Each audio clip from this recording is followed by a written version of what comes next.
ادھر دھیان نہیں دیتے۔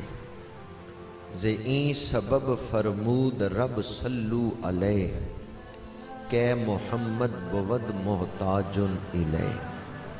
مولانا روم فرماتے ہیں جب امتی کثرت سے درود پڑھتا ہے تو اس کی توجہ بارگاہ مصطفیٰ سے قائم ہو جاتی ہے، اس کا دھیان حضور کے دروازے کے ساتھ لگ جاتا ہے، جڑ جاتا ہے، تو پھر میرے آقا کریم بھی اس پر خاص نگاہ کرم فرماتے ہیں۔ تو درود شریف فیض کے خاص دروازے کھلوا دیتا ہے۔ جو کثرت سے درود شریف پڑھتا ہے، حدیث آپ نے اکثر سنی ہوگی کہ قیامت کے دن سب سے زیادہ حضور کے قریب وہ ہوگا جو کثرت سے درود پڑھتا ہے۔ قیامت کے دن تو اس کا اظہار ہوگا، لیکن دنیا میں جو آدمی کثرت سے درود پڑھتا ہے اس کی روح قرب مصطفیٰ کی سرشاری میں رہتی ہے،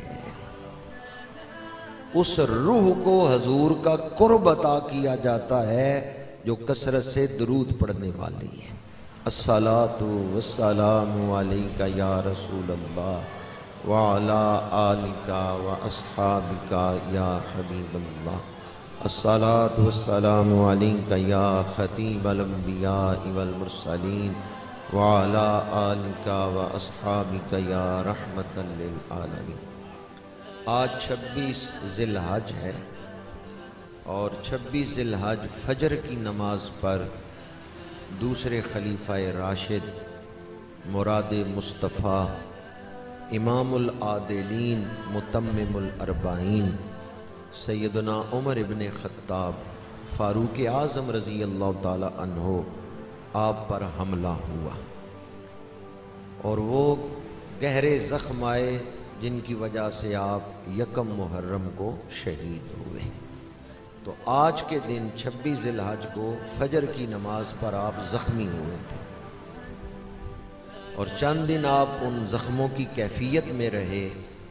یکم محرم الحرام کو آپ نے جام شہادت نوش فرمائی۔ اس دور میں بعض لوگوں نے مسائل کو اس طرح الجھا دیا ہے، یا ایک سازش کے تحت ہم آپس میں لڑائے جا رہے ہیں۔ بعض لوگ اس پر بھی بحثیں کر رہے ہیں کہ آپ 26 کو شہید ہوئے، 26 ذی الحج کو یا یکم محرم کو، حالانکہ یہ کوئی بحث کرنے کا موضوع نہیں ہے۔ حضور حیدر کرار شیر خدا مولا علی کرم اللہ وجہ الکریم، آپ کا یوم شہادت کس تاریخ کو منایا جاتا ہے؟ 21 رمضان، حالانکہ آپ زخمی تو 19 رمضان کو ہوئے تھے۔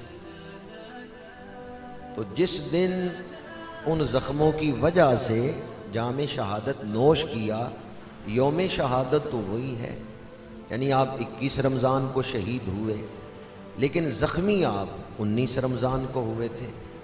اسی طرح سیدنا فاروق اعظم رضی اللہ تعالی عنہ زخمی تو 26 یا بعض کے نزدیک 27 ذی الحج کو ہوئے، لیکن جام شہادت جو نوش کی ہے، جو آپ کی نماز جنازہ ہوئی ہے اور جو آپ کی تدفین ہوئی ہے، وہ یکم محرم کو ہوئی ہے۔ اس لیے آپ کا یوم شہادت جو ہے تاریخی اعتبار سے وہ یکم محرم ہے۔ حضرت سیدنا فاروق اعظم رضی اللہ تعالی عنہ کون ہیں؟ ہم جیسے طالب علم، کم علم اور فتنوں کے دور میں زندگی گزارنے والے کیا جانیں کہ مراد مصطفیٰ کی عظمت اور شان کیا ہے۔ آئیں حضرت سیدنا علی حجویری داتا گنج بخش رحمت اللہ تعالی علیہ سے پوچھتے ہیں۔ تو کشف المحجوب میں حضرت داتا صاحب نے سیدنا فاروق اعظم کا ذکر کرتے ہوئے القابات لکھے ہیں۔ کوئی آنکھ والا ہی جانتا ہے کہ ان ہستیوں کی عظمت کیا ہے۔ تو حضرت داتا صاحب نے کشف المحجوب میں لکھا ہے، دوسرے خلیفہ راشد سرہنگ اہل ایمان، یعنی اہل ایمان کے سردار سیدنا فاروق اعظم کن کے سردار ہیں؟ اس لیے بحث کو داتا صاحب نے ایک لفظ میں ہی ختم کر دیا ہے، اہل ایمان کے سردار۔ اور آگے فرماتے ہیں مقتدائے اہل احسان، جو مقام احسان پہ ہیں ان کے آپ پیشوا ہیں۔ اور یہ مقام احسان کیا ہے؟ ان تعبد اللہ کا انک تراہ، اللہ کی عبادت اس طرح کرو گویا کہ تم اسے دیکھ رہے ہو۔ حضوری کی کیفیت میں، خضوع و خشوع میں ڈوب کے نماز پڑھنے والے، تو وہ جن کی عبادت میں حضوری کی کیفیت ہے آپ ان کے پیشوا ہیں۔ سیدنا فاروق اعظم دور خلافت میں مسجد نبوی میں نماز پڑھاتے ہیں۔ کئی دفعہ ایسا ہوا آپ بھی رو رہے ہیں نماز کے دوران، تلاوت کے دوران، اور ہر مقتدی رو رہا ہے۔ جب نماز سے فارغ ہوتے تو صحابہ ایک دوسرے کو دیکھتے کہ آج کوئی نمازی ہے جس کو نماز میں رونا نہیں آیا۔ تو اس لیے داتا صاحب نے لکھا مقتدائے اہل احسان، وہ جو مقام احسان پہ ہیں ان کے آپ پیشوا ہیں، یا پھر نیکیاں کرنے والوں کے پیشوا۔ اور یہ نیکیاں کرنے والوں کے پیشوا کے پیچھے بھی ایک حدیث ہے، تفصیل سے نہیں بیان کر رہا، صرف ایک ٹکڑا ہی اس حدیث کا سنا رہا ہوں۔ میرے آقا کریم نے فرمایا جتنے آسمان پر تارے ہیں اتنی عمر کی نیکیاں ہیں۔ پھر داتا صاحب فرماتے ہیں امام اہل تحقیق، امام اہل تحقیق وہ جو حقیقت پہ نظر رکھنے والے ہیں، دھوکے سے بچ کے حقیقت کو دیکھنے والے، ان کے آپ امام ہیں۔ اور آگے داتا صاحب نے بڑا پیارا تعارف لکھا ہے سیدنا فاروق اعظم کا، بحر محبت میں غریق، امام اہل تحقیق بحر محبت کے غریق، محبت الہیہ کے سمندر میں آپ ڈوبے ہوئے ہیں۔ آپ کا دیکھنا، بولنا، چلنا، پھرنا سب کچھ محبت الہی کے سبب سے ہی تھا۔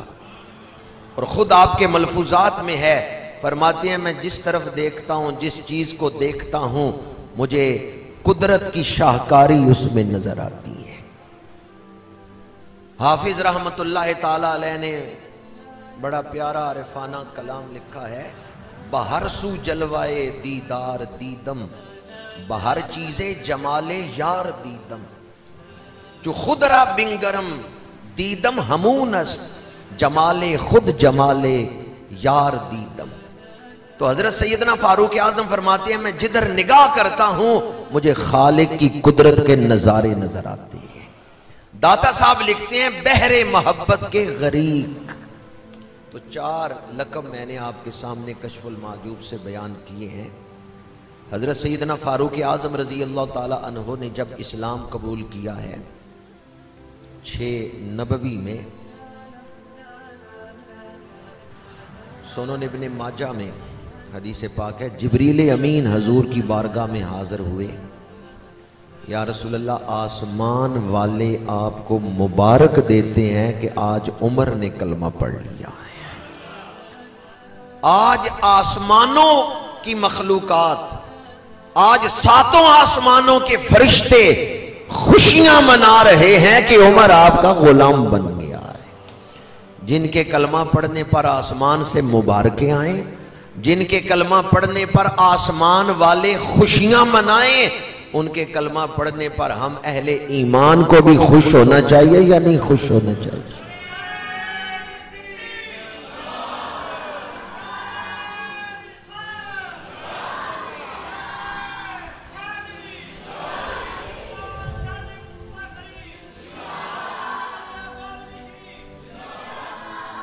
المعجم الکبیر میں حدیث پاک ہے، حضرت عبداللہ بن مسعود رضی اللہ تعالی عنہ روایت کرتے ہیں کہ ہم کعبے کے سامنے نماز پڑھنے کی استطاعت نہیں تھے رکھتے،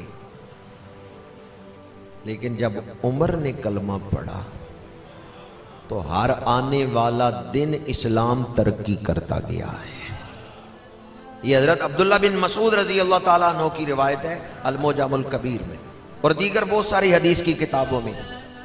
عبداللہ بن مسعود کہتے ہیں اللہ کی قسم ہے ہم کعبے میں اعلانیہ نماز نہیں پڑھ سکتے تھے حتیٰ کہ عمر نے کلمہ پڑھا، نماز کا وقت آیا، حضرت فاروق اعظم نے عرض کیا یا رسول اللہ صلی اللہ علیہ وسلم کیا ہم حق پہ نہیں؟ میرے آقا کریم نے فرمایا عمر بے شک ہم حق پہ ہیں۔ یا رسول اللہ پھر ہم چھپ کے کیوں نماز پڑھیں؟ آج ہم حرم میں جا کے کعبے کے سامنے کھڑے ہو کے نماز پڑھیں گے، میں دیکھتا ہوں مکے کا کون سا سورما ہے جو میرے نبی کو وہاں نماز پڑھنے سے روکتا ہے۔